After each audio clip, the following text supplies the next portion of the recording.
A very good afternoon, everyone. Thank you for joining us on this session on enabling a secure software supply chain for business resiliency. My name is Neil Pandya, and I'm the cybersecurity lead for Micro Focus here at APJ. I'm joined today with my esteemed colleague, Jeremy Chua, security architect here at Micro Focus, covering all areas of our security portfolio. A little bit about CyberRes. CyberRes is a line of business under Micro Focus. CyberRes is a line of business that we set up for this FY. So a year ago, we had some investment into our security portfolio, where we rebranded a lot of the capabilities that we have and invested very heavily in R&D for our security portfolio. So with that, let's get started.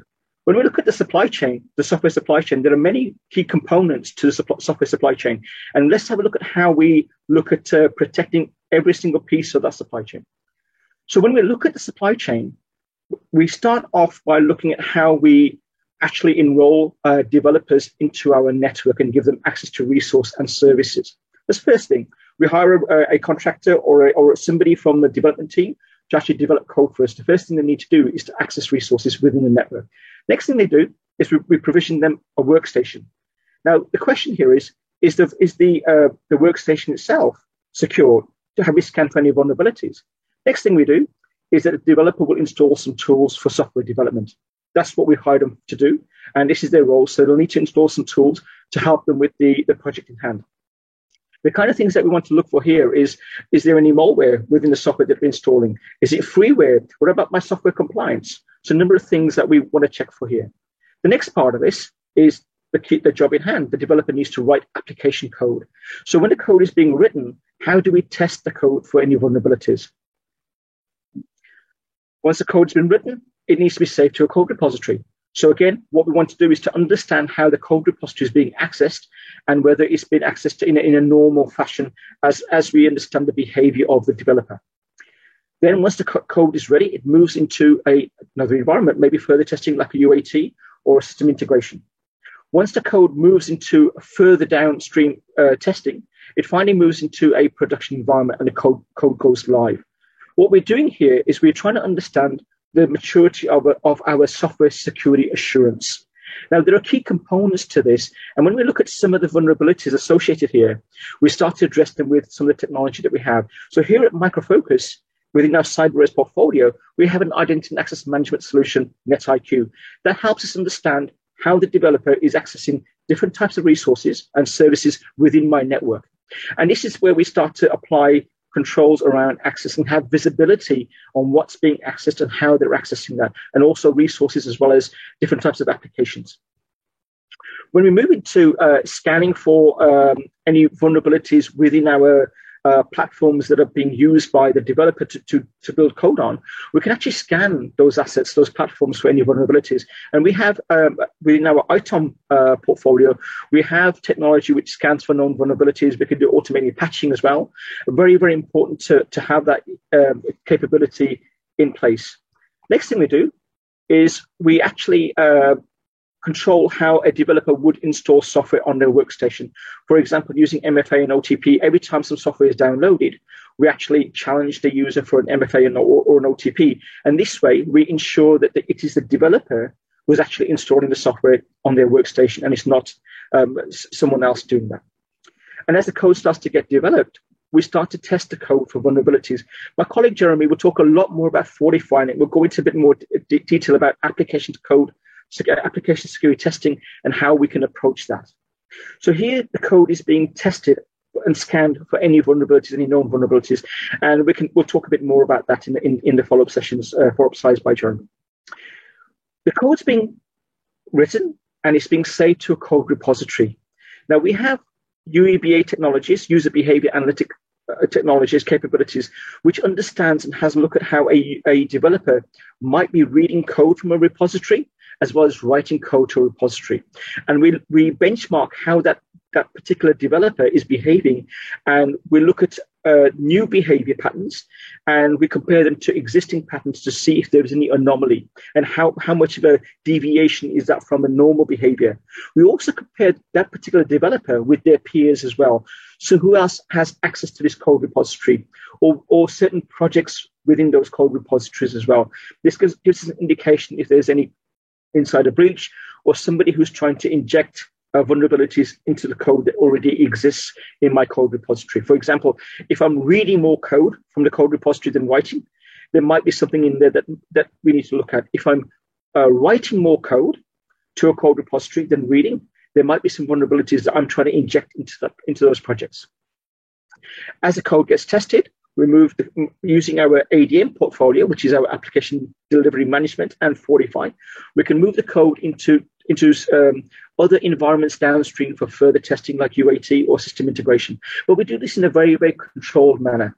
And finally, the code moves into a production and goes live. And again, we're using our ADM and Fortify to help us enable some of that as well. What this means is once we do this in its completeness, we actually arrive at a very strong compliance posture. The software is delivered with a higher security assurance, and we've also mitigated the risk from a number of different levels. When we talk about the software supply chain, it's very important to understand that although we talk about the Micro Focus platform being able to fully secure the software supply chain, we can integrate this with whatever security technology you're using for your IAM or your user behavior analytics or your network monitoring. It doesn't have to be on the complete Micro Focus platform. We can integrate with whatever you have. With that, I'm going to hand over to my esteemed colleague, Jeremy, to talk us through application security testing. Jeremy, over to you. Yes, thanks, Neil. So good afternoon, everyone. My name is Jeremy. So I'm the security architect as well as the pre-sales manager for Southeast Asia region. So in addition to what Neil has just mentioned for the software supply chain, so I'll really provide a deep dive into a software security assurance for, in general, most enterprises. So it's surprisingly that when we talk to customers, so a lot of them are still running in silos. So what do I mean in silos? So they are running the software development and security is not built into or integrate into their software development life cycle. Right? But let us take a step back to understand how software development life cycle or methodology evolved. So 5 to 10 years ago, we are talking about waterfall model, where it's very, very rigid and structured. Right. So in general, it will create some friction where we actually integrate security activities in it. Right. So pretty much the silo comes from doing security testing, right? Pre-production. So what this means? So out of 3 months or 6 months of works, it just perform a security testing at the pre-production phase. So what this means? It has a very short window time frame, right, for the developers and security team to work together, right, to resolve or mitigate those issues. This creates a lot of friction and induce a lot of inefficiencies and productivity. So the ramification of it is to release application with much more vulnerabilities in them. Right. So practitioners in the field understand, right? So what they really want to do is to build in security into those software development lifecycle phases, right? So I'll not delve into really those mindshare, but I really want to focus on the security part. Right. So today you heard a lot of terms like agile or DevSecOps. So the main objective of it is to shift left, right? So just keep in mind on these 3 things. We want to test it early, we want to test it frequently, and we want to test it fast. I'll talk about the individuals into the various phases of the software development life cycle.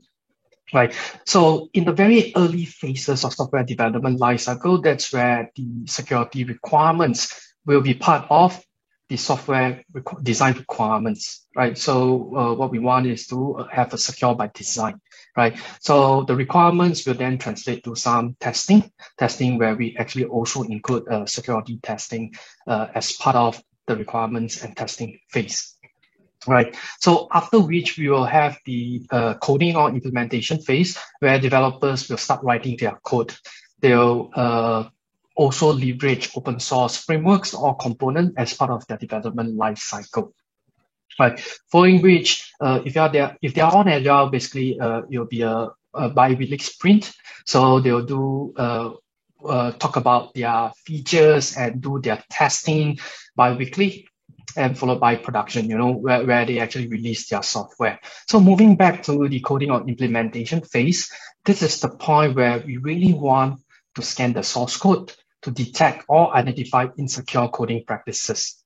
right? So this is really at the early phases of the software development lifecycle, where we really want to talk about shift left, right? And a lot of our customers that we talk to are actually moving towards this direction, especially large enterprises, right? So everything converge. So what do we mean by converge? When there's a time to market where business owners really need to release new features into the market fast. They really need to adopt Agile or DevSecOps. That's where they'll move towards new technologies or new methodologies, for example, microservices, as well as leverage Docker, right, or Kubernetes. So during this phase I mentioned, where we want to scan the source code, right, to identify potential insecure coding practices, we also want to scan the open source library to identify whether the a vulnerability exists or whether the API that was used in the software development has a vulnerability, right? So this constitutes the static application security testing. So this is the activity that we really want to integrate as part of the coding or implementation phase. So moving next, where the application is built, which resulted in an artifact. That artifact will be deployed in the runtime environment, right? So for example, Java, you'll be deployed in the Java container like JBoss, Tomcat, or WebLogic. So for .NET, you'll be IIS, or it can be a standalone binary, which is for .NET Core applications, right? So once those applications are deployed, what they'll do is they'll also run functional tests, and they also run some load testing. So for this phase, what we want to do is we want to integrate dynamic application security testing as part of the software development lifecycle. So dynamic application security testing can be akin to like automated pen testing, where a tool will continuously automatically scans the website for attack surface and actually potential exploits. Right. So both SAST and DAST can be integrated as part of the continuous integration, continuous deployment delivery pipeline, right? Which I'll touch on later on. On a high level, right, when we talk about automated platform, end-to-end application security, we do have Software Security Center as well as our Fortify Demand dashboard. So it creates a role-based access for various stakeholders. So once user log in, basically, according to their role, they were able to have a set of permissions, whether they can actually upload the results, review the results, or provide comments. So this is definitely very vital in terms of the remediation workflow. Right. So in particular, what I really want to discuss as part of this automated platform, right, is traditionally when I talk about silos, right, in a lot of organizations, how are those results being distributed to the developers, right? So a few years ago, when we talked to many customers, they are point-wise solution. So what do I mean by that? So for example, the security teams or the developers, after they perform the scan, what they will do is they will actually generate a PDF report, right? That will be distributed out to the various team members, including the security team. Right, that's one very important problem that they are facing. Right, if you're talking about one application, just one particular scan, definitely there's no issue. Right, but we need a solution that will be sustainable, manageable in the long run, because software security assurance it's a journey. Right, so we also need to understand the history. So the silos team, basically, they will use Excel files to manage those issues on the status, right? We all know that in the long run, as more applications come in, as more scans come in, this will be unmanageable. That's where a centralized managed dashboard will provide a lot of benefits in terms of this. So Fortify on Demand and Software Security Center basically provide this capability that I just mentioned. So for SAST, we have SCA. Basically, it's called the Static Code Analyzer. It supports up to 27 programming languages, and more will be added in the future as part of our roadmap. So we try to catch up with the market in terms of the new programming languages that are getting more used by a lot of enterprises. So the most common ones that we see in the market are Java, .NET. Those are the usual ones. So the new ones that are coming in basically are TypeScript, which most Node.js applications are based on, as well as Golang, right? So as part of the SAST, we also need to know what is the baseline standard that most organizations will be based on. So when we talk to a lot of customers, when we really advise them, unless they have a specific compliance that they need to adhere to, for example, PCI DSS or GDPR, so on and so forth, we usually advise, or most customers will take up OWASP as part of their baseline standard.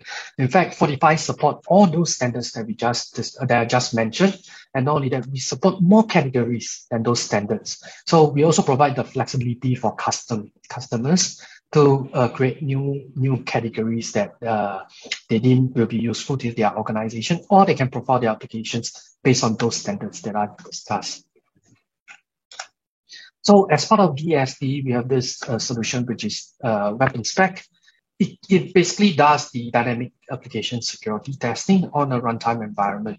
So, which is agnostic to the programming languages. So basically, it has two phases. The very first phase is what we call crawling, or mapping out the attack surface. So you'll send a request to the server, which is a base URL that was provided, and you'll crawl from there, right, to map out the attack surface. So from there, basically, you'll identify what are the potential points that you can exploit. For example, HTTP headers, for example, HTML form fields, or even cookies. So from there, our backend analysis engine will kick in for various categories to send malicious payload to the server and study the response as part of the audit process. So from there, you determine whether it's true positive or whether an exploit did happen.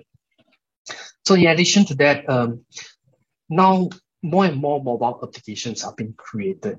So in addition to scanning of the source code of the mobile application, we also want to test the backend server, right? And testing the mobile app and the backend server is very, very different, right? So it requires a certain workflow, not like basically a web page where we can crawl.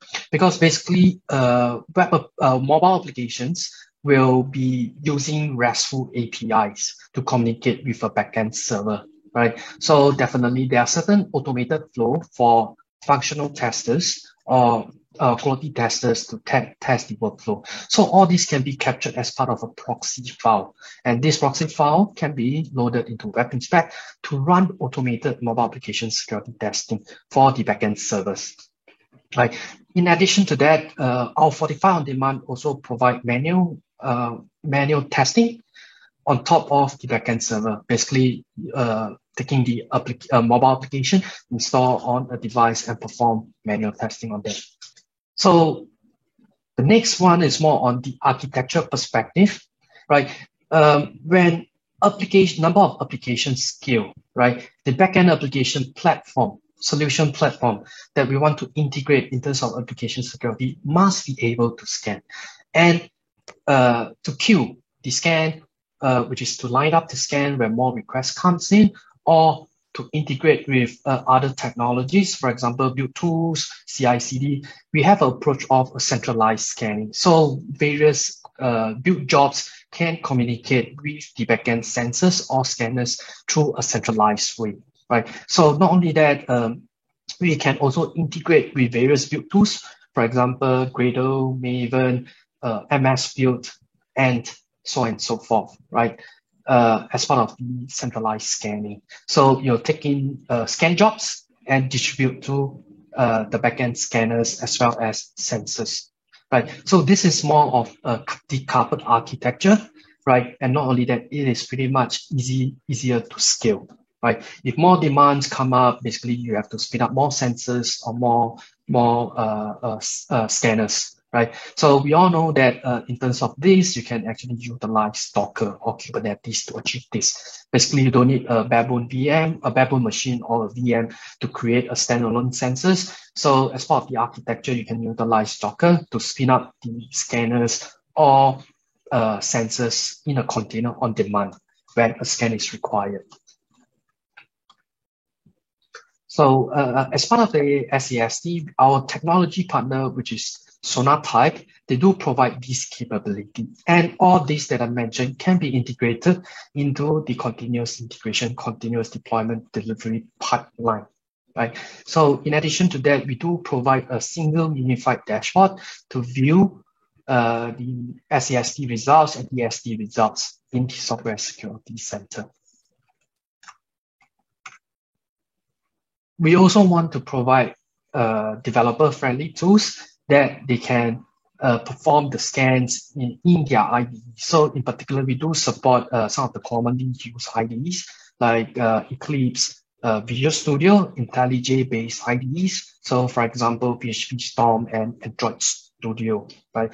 So I think developers are moving towards using Visual Studio Code, which we do also support. Right. So in addition to that, we also provide a real-time lightweight scanner. Basically, it's a spell checker like tool, right? For you to scan, for us to scan the code in real time as the developers start the code. So all these are provided as a plugin. We also provide plugins for continuous integration. Right. So as part of your build pipeline, you can integrate SAST and DST into the pipeline as well. So some of the ready plugins that we do have will be Bamboo, Jenkins, Azure, DevOps. For those that we don't support, don't worry about that. We do provide some command line approach, or we do provide a wizard for you to generate script. So basically, you can trigger the script as part of your pipeline to trigger the scan. In addition to that, right, we want to know to scan by commit, right? So we do provide GitHub Actions that can perform that as well, right? So take a look at our GitHub repository or GitHub page. We do have some samples on that as well. So like I mentioned, a lot of organizations, they want to have that speed, but without the lack of security, right? So we do provide various type of scans that you can perform. For example, commit scan. So when developers commit their code, you'll trigger the scan, right? It's a matter of just a configuration. We also have speed down, right? So for the organizations to adjust the speed and the quality of the results that they want, right? So in all, we do provide the breadth and depth. We also provide the flexibility for our customers for them to embark on the journey in terms of their application security. And not only that, so most of the challenge when we talk to customers, they do have is as more applications get scanned, as more and more applications get scanned, right? The number of issues that they need to review is humongous, right? So Fortify does provide a solution called Audit Assistant. So it's a machine learning based auditing solution, right? Where the results from Software Security Center or from our Fortify on Demand will be submitted to Audit Assistant. And through machine learning algorithms, the predicted results are actually returned, right? Putting a threshold or a verdict on the results, whether it's a true positive or false positive, right? The whole of our FOD, Fortify on Demand platform, is using our Audit Assistant. So we have years and years and tons of results as a base of learning with our algorithm. So this actually reduces a lot of time, right? When security teams need to review a lot of issues under a short amount of time, right? So this also let them focus on more critical projects. So for less critical projects, they can actually use Audit Assistant for that matter. In terms of reporting and management, so both Software Security Center and Fortify on Demand provide the features to report, to generate reports. Those that I have mentioned earlier, for example, OWASP Top 10, SANS Top 25, PCI DSS, GDPR, ISO 27001, etc. Right. The dashboard also provide some key trending metrics. For example, the average days to remediation, the average days to audit. Right. So these are some important information for the management to know what is the progress in terms of their application security assurance journey. So let me give you a typical example. Why managing the issues is very important. So for example, I do have a development team, on the very first scan, which is the baseline scan. There are a lot of cross-site scripting issues being reported, right? Generally, when developers get trained on secure coding, right, the number of issues being remediated will be reduced, and not only that, they pick up the habit of doing secure coding. So generally, you'll see a reduce in the number of issues for that category, right? For example, right? But once all these issues or the trending metrics are being displayed, you notice that whether this actually takes place, right? You see the progress or in general your security posture for the application or that or for your organization, right? And one very important thing that I want to mention is regardless of how many times you scan, right? How frequent you scan, how fast you scan, it doesn't mean that the application will be secure. The application is secured after the issues or the vulnerabilities are remediated, right? So which means we need to enable the developers to write secure code, right? So as part of a collaboration with Secure Code Warrior, so there's a direct integration with Software Security Center and our Fortify on Demand dashboard, where developers will get access to content to a gamified way of secure coding training, meaning they'll get a scenario for a particular category. They'll be shown with a piece of vulnerable code. So the solution, Secure Code Warrior, will also guide them to identify that piece of vulnerable code and guide them on how to remediate that piece of vulnerable code, right? So in particular, we not only we want to provide the best solution to or with your journey of application security, we also want to train the developers, right, to adopt secure coding practices. So moving to production, we integrate with runtime application self-production, which basically provide an agent installed on the application server. It instruments the application. By instrumenting the application, it understands certain context of the application. So it is not like web application firewall, which inspects the packet that comes into the network for example, through HTTP or HTTPS. So basically, runtime application self-protection scans the data that is coming directly into the application because it instruments it. So from there, once it detects malicious data, basically it can trigger into two types of actions, whether you want to protect it in real time or you want to alert the send that alert to your SIEM solution. Right. So not only we want a proactive approach, we also have a defensive approach in terms of your application security journey. Right. So all in all, we provide an end-to-end with a breadth and depth of application security solution for all customers, not only for on-premises, not only for cloud, but also as a hybrid. So we do have some customers that run on-premises and our SaaS solution together. Right. So to end this, I would like to share with the audience that as part of our expansion and as part of our commitment to customers to get a better reach, we recently launched an instance for our Fortify on Demand in Singapore. So the customers in the region will have a better reach of us. Right? So please scan the QR code for more info. Thank you.